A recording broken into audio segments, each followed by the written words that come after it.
میں پاکیشا سے کیپٹن شکیل بول رہا ہوں، گارڈ سے بات کرنی ہے۔ کیپٹن شکیل نے کہا، آپ نے پہلے بھی فون کیا تھا، دوسری طرف سے کہا گیا۔ ہاں، اور آپ نے کہا تھا کہ گارڈ 1 گھنٹے بعد آئے گا اور میں دوبارہ 1 گھنٹے بعد فون کر رہا ہوں۔ کیپٹن شکیل نے کہا، باس ابھی آئے ہیں، میں نے ان سے آپ کی کال کا ذکر کیا ہے لیکن انہوں نے آپ کو پہچاننے سے انکار کر دیا ہے اور وہ اس وقت بے حد مصروف ہیں، اسی لیے آئی ایم سوری دوسری طرف سے کہا گیا اور اس کے ساتھ ہی رابطہ ختم ہو گیا۔ تو کیپٹن شکیل نے کریڈل دبایا اور ایک بار پھر نمبر ڈائل کرنے شروع کر دیے۔ گارڈ کارپوریشن وہی نسوانی آواز دوبارہ سنائی دی، محترمہ میں کیپٹن شکیل بول رہا ہوں، آپ گارڈ سے میری براہ راست بات کرائیں ورنہ آپ اور گارڈ دونوں بے موت مارے جائیں گے۔ کیپٹن شکیل نے اس بار انتہائی سخت لہجے میں کہا، جب باس آپ کو پہچانتے نہیں ہیں تو آپ کیوں بات کرنے پر اصرار کر رہے ہیں؟ دوسری طرف سے کہا گیا، کیا اس نے آپ کو بات کرانے سے منع کر دیا ہے؟ کیپٹن شکیل نے سرد لہجے میں کہا، منع تو نہیں کیا، لیکن جب دوسری طرف سے کہا گیا، زیادہ ہوشیار بننے کی ضرورت نہیں ہے سمجھی، آپ فوراً بات کرائیں ورنہ آپ کا پورا آفس بھی میزائلوں سے تباہ ہو سکتا ہے۔ نان سینس، کیپٹن شکیل نے انتہائی غصیلے لہجے میں کہا، آپ دھمکی دے رہے ہیں، مجھے پولیس کو کال کرنی پڑے گی۔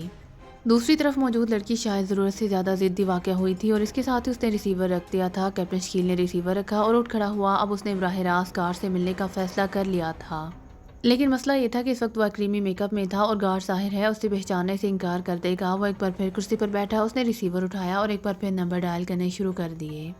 گارڈ کارپوریشن وہی نسوانی آواز سنائی دی، چیف کمشنر اسکاٹ بول رہا ہوں، گارڈ سے بات کراؤ۔ کیپٹن شکیل نے لہجہ بدل کر بات کرتے ہوئے کہا، یس سر، ہولڈ آن کریں۔ دوسری طرف سے کہا گیا، کیپٹن شکیل نے چیف کمشنر اسکاٹ کا نام اخبار میں پڑھا تھا، اس لیے اس نے باقاعدہ نام لے دیا تھا۔ ہیلو گارڈ بول رہا ہوں۔ چند لمحوں بعد گارڈ کی آواز سنائی دی، بول نہیں رہے، بکواس کر رہے ہو سمجھے؟ کیپٹن شکیل نے تیز لہجے میں کہا، یہ کیا کہہ رہے ہیں آپ؟ کیا مطلب؟ گارڈ کی چلائی ہوئی آواز سنائی دی، آج سے 8 سال پہلے جب باب گروپ نے تمہاری ٹانگیں توڑ دی تھیں اور وہ تمہارے جسم کی ایک ایک ہڈی توڑنے کے در پہ ہو گئے تھے، اس وقت کیپٹن شکیل نے نہ صرف ان کا مقابلہ کر کے انہیں مار دیا تھا بلکہ ہسپتال جا کر تمہاری جان بھی بچائی تھی، اور آج تم نے کیپٹن شکیل کو پہچاننے سے ہی انکار کر دیا ہے، بات کرنا بھی تمہیں گوارا نہیں ہے؟ اس پر کیپٹن شکیل نے اپنے اصل لہجے میں کہا، کیا او تو تم ہو کیپٹن شکیل؟ او ویری بیڈ، میں نے اپنے ذہن پر بڑا زور دیا تھا لیکن مجھے یاد نہیں آیا تھا۔ آئی ایم سوری کیپٹن، میں تمہارا احسان مند ہوں، میں کیسے وہ وقت بھول سکتا ہوں؟ کہاں سے بات کر رہے ہو؟ پاکیشا سے،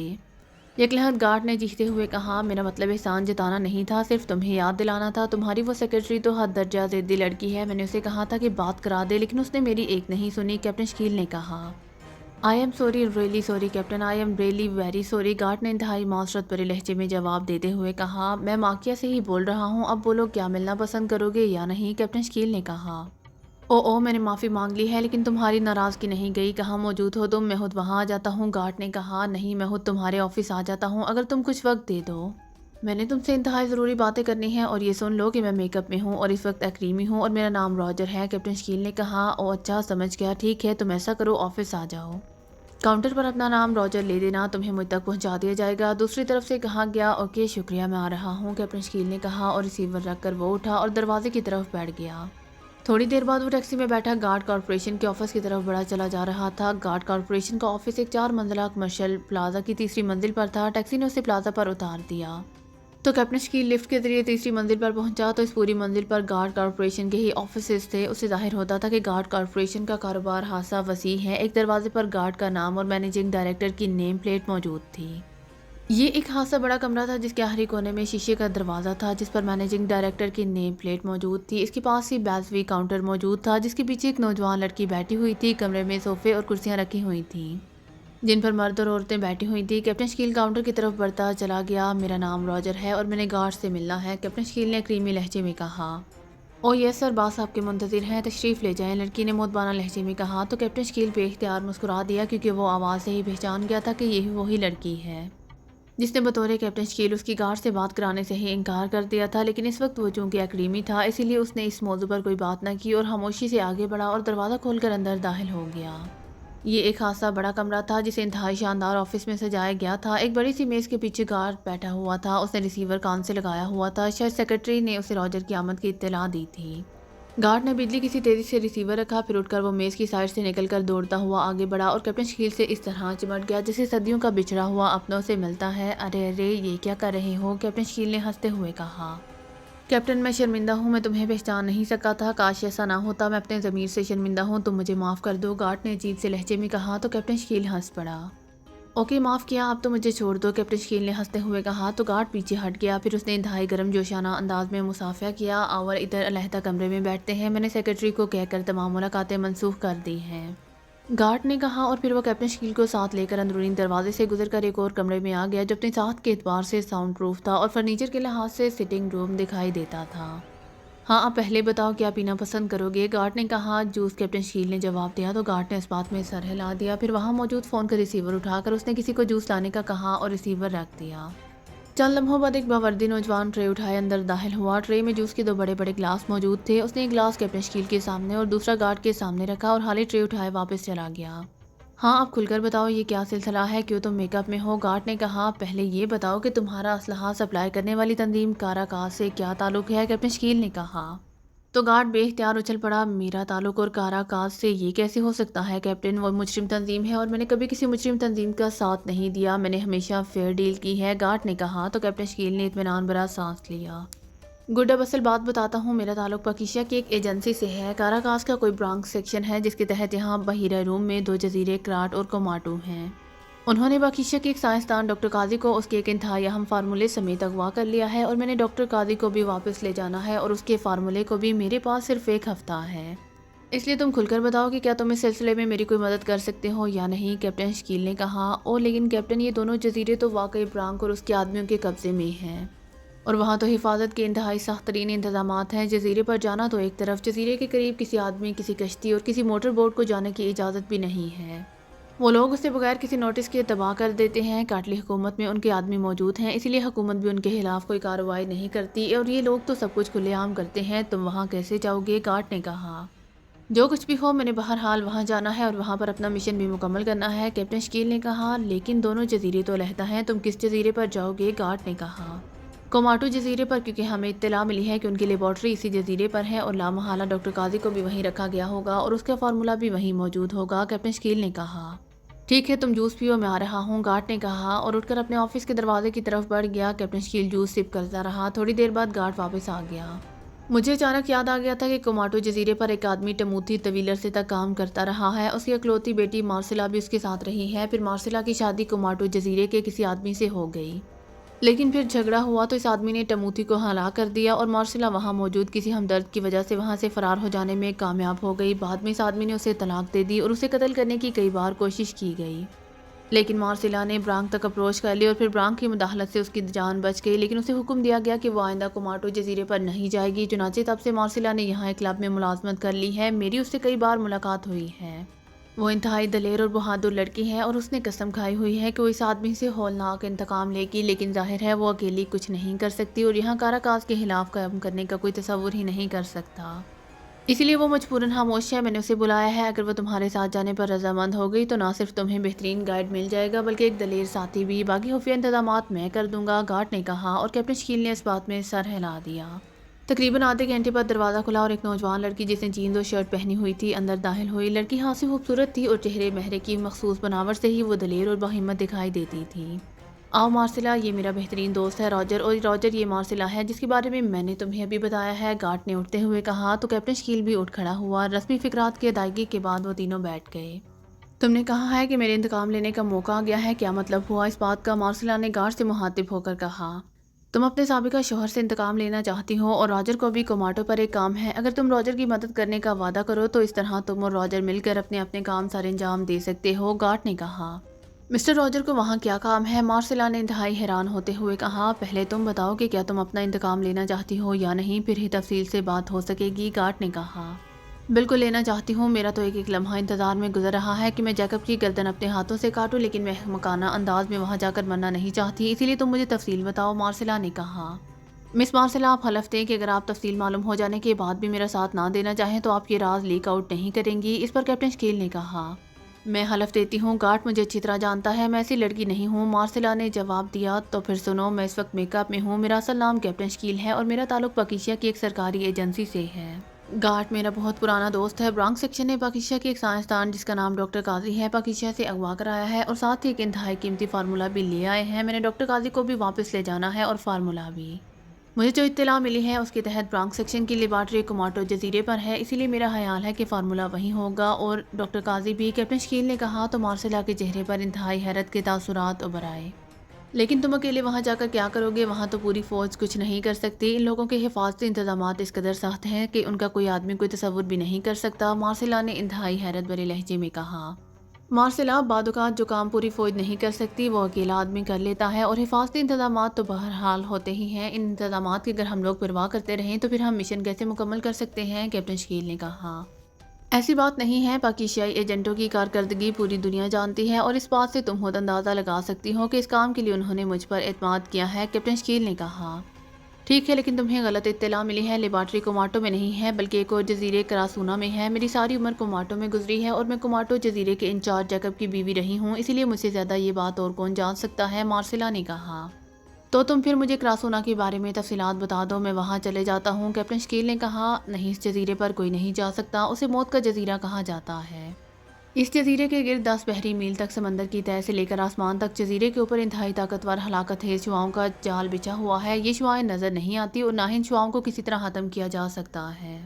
یہ انتہائی جدید ترین ایجاد ہے اور کاراکاس کے سائنسدانوں کی ایجاد ہے، وہ انہیں ڈیتھ ریز کہتے ہیں۔ یہ 24 گھنٹے مسلسل قائم رہتی ہے، کوئی انسان، کوئی جانور، پرندہ، حتیٰ کہ مچھلیاں تک ان شعاعوں کو کراس نہیں کر سکتی، بلکہ جیسے ہی کوئی چیز ان شعاعوں سے ٹکراتی ہے ان کے جسم کے پرہچے اڑ جاتے ہیں۔ کوئی ٹھوس مادہ ان سے ٹکراتا ہے تب بھی اس کا یہی حشر ہوتا ہے، وہاں داخلہ ناممکن ہے، اور اگر داخل ہو جائے تو باہر نہیں آ سکتا، مارسیلا نے کہا۔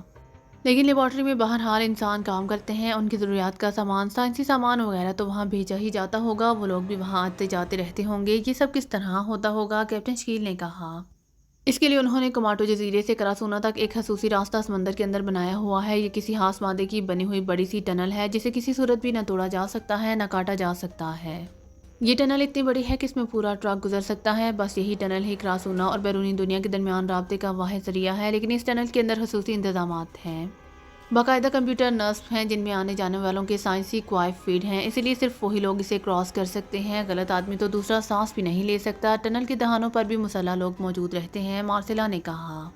تمہارا مطلب ہے کہ یہ جزیرہ ناقابل تسخیر ہے اور مجھے واپس چلے جانا چاہیے، کیپٹن شکیل نے کہا۔ میرا تو خیال یہی ہے کہ تم ہاں اپنی جان ضائع نہ کرو، مارسیلا نے کہا۔ تو کیپٹن شکیل ہنس پڑا۔ اوکے، بے حد شکریہ، میں واپس جانے کے لیے نہیں آیا، اسی لیے میں نے بہرحال اپنا مشن مکمل کرنا ہے، البتہ تم سے درخواست ہے کہ تم ان باتوں کو لیک آؤٹ نہ کرنا، کیپٹن شکیل نے کہا۔ لیکن تم وہاں جا کر کیا کرو گے؟ کوماٹو جزیرے پر قریباً 150 کے قریب مسلح افراد ہر وقت موجود رہتے ہیں، ٹنل تم کراس نہیں کر سکتے، کراسونا تک تم نہیں پہنچ سکتے، تو پھر تم کیا کرو گے؟ مارسیلا نے انتہائی حیرت بھرے لہجے میں کہا۔ میں نے اپنا مشن مکمل کرنا ہے اور بس باقی رہے یہ حربے تو وقت آنے پر خود بخود ان کے توڑ بھی سامنے آ جاتے ہیں اور ان کے ہاتھ میں کے وسائل بھی، تم اس بات کی فکر مت کرو، یہ میرا کام ہے، میں کر لوں گا، کیپٹن شکیل نے کہا۔ ویری گڈ، تمہارا حوصلہ اور تمہارا اعتماد دیکھ کر اب مجھے معلوم ہوا ہے کہ باکیشیا والوں نے کیوں تمہیں اکیلا بھیجا ہے، تم واقعی پوری فوج سے زیادہ کام کر سکتے ہو۔ اوکے، میں تمہارے ساتھ ہوں، میں تمہیں کوماٹو جزیرے پر بغیر کسی رکاوٹ کے پہنچا دوں گی، بس تمہیں اتنا وعدہ کرنا ہوگا کہ تم جیکب سے مجھے انتقام لینے کا موقع دو گے، اس کے بعد چاہے میرے جسم کے ٹکڑے کیوں نہ ہو جائے، میری روح کو سکون حاصل ہو جائے گا، مارسیلا نے کہا۔ میاں بیوی میں جھگڑے بھی ہوتے رہتے ہیں اور شادیوں کا انجام طلاقوں پر بھی پہنچ جاتا ہے، لیکن تمہارا رد عمل کچھ زیادہ ہی عجیب ہے، کیا کوئی خاص بات ہو گئی تھی؟ کیپٹن شکیل نے کہا۔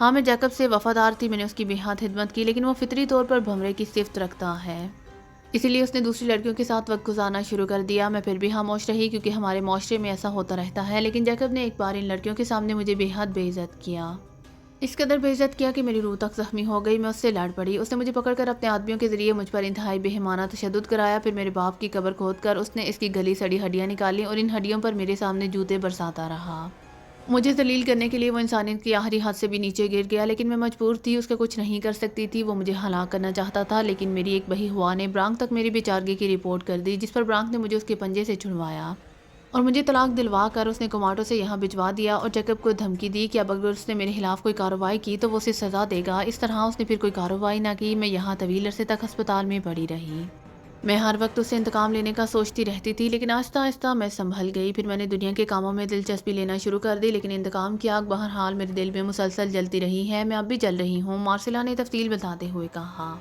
ٹھیک ہے، مجھے کوئی اعتراض نہیں ہے، تم جس طرح چاہو جیکب سے انتقام لے سکتی ہو، لیکن وہاں ہمارا صرف پہنچ جانا ہی کافی نہیں ہوگا، وہاں ہمارے انتہائی سخت مقابلہ بھی کرنا ہوگا، کیا تم اس مقابلے میں حصہ لے سکو گی؟ کیپٹن شکیل نے کہا۔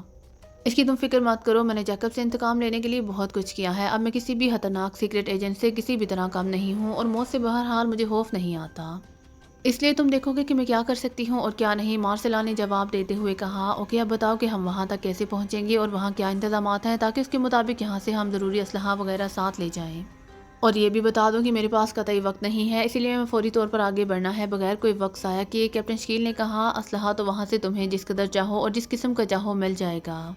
وہاں اسلحہ کے اتنے بڑے سٹور ہیں کہ شاید کسی سپر پاور کے پاس بھی اتنے بڑے سٹور نہ ہوں گے، اور عام اسلحے سے لے کر انتہائی حساس اسلحے تک کے سٹور ہیں۔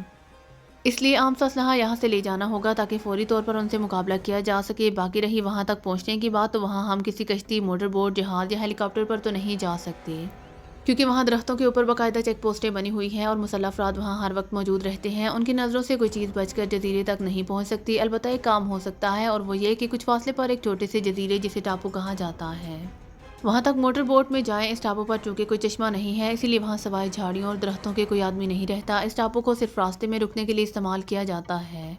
وہاں سے اگر ہم غوطہ خوری کے لباسوں میں سمندر کی تہہ میں تیرتے ہوئے آگے بڑھیں تو ہم کوماٹو میں پہنچنے میں بہرحال کامیاب ہو جائیں گے۔ اس کے بعد کیا ہوگا یہ مجھے نہیں معلوم، مارسیلا نے کہا۔ کتنا فاصلہ ہے اس ٹاپو اور کوماٹو جزیرے کے درمیان؟ کیپٹن شکیل نے پوچھا۔ 8 میل سے زائد ہے، کم نہیں، مارسیلا نے کہا۔ کیا تم 8 میل تک مسلسل سمندر کی تہہ میں تیر سکو گی؟ کیپٹن شکیل نے کہا۔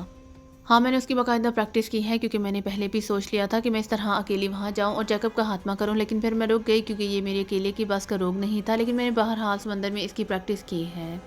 البتہ تم بتاؤ کہ کیا تم ایسا کر سکو گے؟ مارسیلا نے کہا۔ میری تو پوری زندگی ہی نیوی میں گزری ہے، اسی لیے تم فکر مت کرو، لیکن اس کوماٹو کے گرد اور سمندر کے اندر تو انہوں نے حفاظتی انتظامات کیے ہوں گے، کیپٹن شکیل نے کہا۔ جب تک میں وہاں تھی تب تک تو نہیں تھے، اب اگر کر لیے ہوں تو میں کچھ نہیں کہہ سکتی۔ ویسے ان کو اس کی ضرورت نہیں ہے، کیونکہ سب کو معلوم ہے کہ کوماٹو کاراکاس کا ہاتھ اڈا ہے، اسی لیے اس طرح کوئی بھی وہاں نہیں جاتا، اور اگر کوئی بھولا بھٹکا چلا بھی جائے تو ایک لمحے میں ہلاک کر دیا جاتا ہے۔ مارسیلا نے جواب دیا۔ اوکے گارڈ، تم ہمارے لیے غوطہ خوری کے جدید لباس اور تھوڑا سا اسلحہ اور ساتھ ہی موٹر بوٹ وغیرہ کا انتظام کر سکتے ہو، کیپٹن شکیل نے کہا۔ ہاں کیوں نہیں، یہ میرے لیے معمولی بات ہے، لیکن تم کب روانہ ہونا چاہتے ہو؟ گارڈ نے کہا۔ ابھی اور اسی وقت، کیپٹن شکیل نے کہا۔ اوکے، تم مجھے لسٹ دے دو، میں بندوبست کرتا ہوں اور تم دونوں زیرو گارڈ پر پہنچ جاؤ، میں سامان سمیت وہاں پہنچ جاؤں گا۔ مجھے یہ سب کچھ خفیہ طور پر کرنا پڑے گا، ورنہ یہاں کاراکاس کے کافی لوگ ہیں اور میں ان کا نشانہ نہیں بننا چاہتا، گارڈ نے کہا، اور کیپٹن شکیل نے اس بات میں سر ہلا دیا۔ پھر ایک کاغذ لے کر اس نے بال پوائنٹ قلم سے اس پر اسلحہ اور دوسرے ضروری سامان کی لسٹ بنائی اور کاغذ گارڈ کے حوالے کر دیا۔ آؤ اب تم میری رہائش گاہ پر چلو، میں وہاں سے اپنا ضروری سامان لے لوں، پھر ہم اکٹھے زیرو گارڈ پہنچ جائیں گے، مارسیلا نے کہا۔ اور اٹھ کھڑی ہوئی، اس کے اٹھتے ہی کیپٹن شکیل بھی اٹھ کر کھڑا ہو گیا۔ پھر گارڈ سے مل کر وہ دونوں دفتر کی طرف بڑھ گئے۔ ڈاکٹر قاضی کی آنکھیں کھلیں تو اس کے ذہن پر دھند سی چھائی رہی، لیکن پھر آہستہ آہستہ اس کے ذہن پر وہ منظر ابھر آیا جب وہ ایک جزیرے پر پہنچا تھا۔ اس جزیرے پر پہنچتے ہی اس کے ذہن پر تاریکی چھا گئی تھی۔ اس نے چونک کر اپنے آپ کو پھر ادھر ادھر دیکھا تو اس نے اپنے آپ کو ایک چھوٹے سے کمرے میں موجود بیڈ پر لیٹا ہوا دیکھا۔ اس نے بے اختیار اٹھنے کی کوشش کی، لیکن اس کا جسم بیڈ کے ساتھ جکڑا ہوا تھا، وہ معمولی سی حرکت بھی نہیں کر سکتا تھا، صرف اس کا سر حرکت کر سکتا تھا۔ ابھی وہ سوچ ہی رہا تھا کہ وہ کہاں ہے کہ اچانک کمرے کا دروازہ کھلنے کی آواز سنائی دی، اور ڈاکٹر قاضی نے سر گھما کر دروازے کی طرف دیکھا ہی تھا کہ وہ بے اختیار چونک پڑا۔ اس کے چہرے پر انتہائی حیرت کے تاثرات ابھر آئے تھے، کیونکہ دروازے میں جو آدمی اندر داخل ہو رہا تھا وہ ڈاکٹر رچرڈ تھا، اس کی یونیورسٹی کا نہ صرف ساتھی بلکہ انتہائی گہرا دوست۔ وہ دونوں مسلسل ہاسٹل کے ایک ہی کمرے میں رہے تھے۔ ڈاکٹر رچرڈ، تم؟ ڈاکٹر قاضی کے منہ سے نکلا تو ڈاکٹر رچرڈ بے اختیار اچھل پڑا۔ ارے ارے، یہ کیا مطلب؟ تم تم آنے والے نے چونک کر ڈاکٹر قاضی کو دیکھتے ہوئے کہا، پھر وہ دوڑ کر آگے بڑھا اور اس طرح حیرت سے ڈاکٹر قاضی کے چہرے کو دیکھنے لگا جیسے اسے یقین نہ رہا ہو کہ وہ واقعی ڈاکٹر قاضی کو ہی دیکھ رہا ہے۔ ہاں میں ہوں، تمہارا تم کہاں ہو اور تم نے مجھے باندھ کیوں رکھا ہے؟ ڈاکٹر قاضی نے حیرت بھرے لہجے میں کہا۔ لیکن مجھے تو بتایا گیا ہے کہ ڈاکٹر قاضی کو یہاں بھیجا جا رہا ہے، ڈاکٹر قاضی نے انتہائی حیرت بھرے لہجے میں کہا۔ ہاں میرا نام ہی ڈاکٹر قاضی ہے، ملازم حسین قاضی، قاضی، ڈاکٹر قاضی نے جواب دیا تو ڈاکٹر رچرڈ نے بے اختیار ایک طویل سانس لیا۔ او ویری بیڈ، کہاں تم سے ملاقات ہوئی اور کن حالات میں؟ ویری بیڈ، ڈاکٹر رچرڈ نے ایک طویل سانس لیتے ہوئے کہا۔ کیا مطلب؟ یہ کون سی جگہ ہے اور میں یہاں کیسے پہنچ گیا؟ تم تو میرے بہترین دوست ہو، تم نے مجھے یہاں کیوں باندھ رکھا ہے؟ ڈاکٹر قاضی نے کہا تو ڈاکٹر رچرڈ بغیر کوئی جواب دیے مڑا۔ اس نے جا کر پہلے دروازہ بند کر کے اسے اندر سے لاک کیا، پھر ایک طرف پڑی ہوئی کرسی اٹھا کر اس نے بیڈ کے قریب رکھی اور اس پر بیٹھ گیا۔ سنو تم اس وقت کاراکاس کی سب سے اہم ترین لیبارٹری میں ہو، میں یہاں کا انچارج ہوں، مجھے جو کچھ بتایا گیا ہے اس کے مطابق تمہیں پاکیزیہ سے اغوا کر کے پہلے قرار جزیرے پر رکھا گیا، پھر تم وہاں سے فرار ہو گئے، لیکن تم کاراکاس کے ہی ایک دوسرے جزیرے کوماٹو پہنچ گئے جہاں سے تمہیں یہاں میرے پاس پہنچا دیا گیا ہے۔ اور یہ بھی معلوم ہوا ہے کہ تمہارے پیچھے پاکیزہ کی کوئی سرکاری ایجنسی بھی کام کر رہی ہے، اس لیے چیف برانک نے فیصلہ کیا ہے کہ تم سے فوری طور پر فارمولہ مکمل کرایا جائے۔ فارمولہ پہلے ہی میرے پاس بھجوا دیا گیا تھا اور میں نے ہی اسے چیک کر کے بتایا تھا کہ یہ مکمل نہیں ہے جس پر تمہیں اغوا کیا گیا تھا۔ پھر برانک نے بتایا کہ تم ایسی بیماری میں مبتلا ہو کہ اگر تم پر معمولی سا بھی تشدد کیا جائے تو تمہارے خون میں فوری طور پر ایسی تبدیلی آتی ہے کہ تم ہلاک ہو سکتے ہو، لیکن تم کاراکاز سے تعاون نہیں کر رہے، اس لیے یہ فیصلہ کیا گیا ہے کہ یہاں تمہارے جسم کا خون تبدیل کر دیا جائے، پھر تم پر تشدد کر کے تم سے کام مکمل کرایا جائے۔ گو اس میں تمہاری موت کا بھی خطرہ ہے، لیکن اب چیف نے فیصلہ کر لیا ہے کہ جو کچھ بھی ہوگا ہو جائے، تم ابھی یہاں پہنچے ہو اور میں نے تمہیں ہوش میں لانے کا حکم دیا تھا۔ میرا خیال تھا میں تم سے پہلے خود بات کروں گا تاکہ تمہاری موت کا خطرہ ٹال جائے، لیکن مجھے یہ معلوم نہیں تھا کہ تم ایچ ہو۔ یونیورسٹی میں تو تم صرف ڈاکٹر ایم ایچ کہلاتے تھے، اب ڈاکٹر قاضی کہلاتے ہو، اسی لیے میں نام سے تمہیں نہ پہچان سکا تھا۔ ڈاکٹر ریچرڈ نے تفصیل بتاتے ہوئے کہا، تو تم مجرم تنظیم کے لیے کام کرتے ہو، تم پہلے تو ایسے نہیں تھے۔ ڈاکٹر قاضی نے ایک طویل سانس لیتے ہوئے کہا،